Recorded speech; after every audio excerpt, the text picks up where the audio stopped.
અભિનંદન મિત્રો, હમણાં જીએસઈબી ધોરણ 12 કોમર્સ તો ક્લિયર કરી લીધું. પણ હવે શું? રિઝલ્ટ પછીનું કન્ફ્યુઝન મગજમાં ફરી રહ્યું છે ને? તો બિલકુલ ટેન્શન ના લેશો. આજના આ ખાસ એક્સપ્લેનરમાં તમારી એ મૂંઝવણનો કાયમી અંત આવવાનો છે. આપણે 2026 માટેનો એક એવો રોડમેપ તૈયાર કર્યો છે જે તમને એકદમ સ્પષ્ટ કરિયર વિઝન આપશે.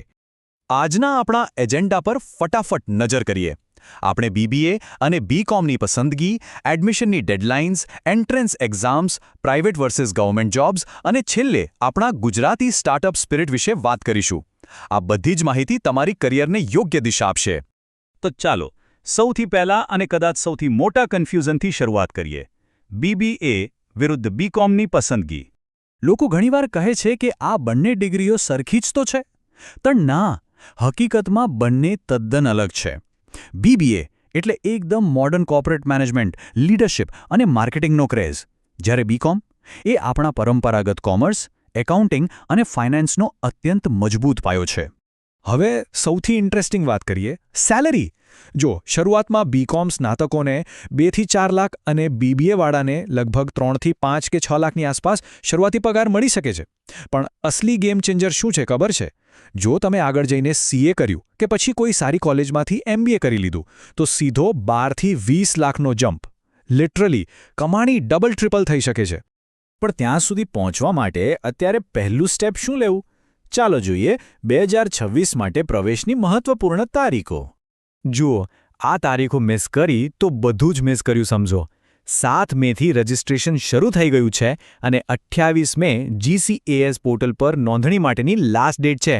ઘડિયાળ ટીક ટીક કરી રહી છે, તેથી ફટાફટ અપ્લાય કરી દેજો. સાથે જ મે મહિનામાં સીયુઈટી યુજીની એક્ઝામ પણ છે, એટલે તૈયારીઓ ચાલુ રાખજો. નેક્સ્ટ સેક્શન છે પ્રોફેશનલ એન્ટ્રન્સ એક્ઝામ્સ. સાદી ડિગ્રીને હાઈ પ્રોફાઇલ કરિયરમાં કન્વર્ટ કરવા આ બહુ જરૂરી છે. વર્ષ 2026 માટે આ 3 મુખ્ય પરીક્ષાઓ તમારા રડાર પર હોવી જ જોઈએ. સેન્ટ્રલ યુનિવર્સિટી માટે સીયુઈટી, જો ચાર્ટર્ડ એકાઉન્ટન્ટ એટલે કે સીએ બનવું હોય તો સપ્ટેમ્બરમાં આવતી સીએ ફાઉન્ડેશન, અને કંપની સેક્રેટરી માટે જાન્યુઆરીની સીએસઈટી. બસ નક્કી કરી લો કે તમારું ટાર્ગેટ કયું છે. હવે થોડું લાંબા ગાળાનું વિચારીએ. ખાનગી ક્ષેત્ર એટલે કે પ્રાઇવેટ સેક્ટર વર્સિસ સરકારી નોકરી. જરા સ્ક્રીન પરનો આ આંકડો જુઓ, 21 લાખ રૂપિયા.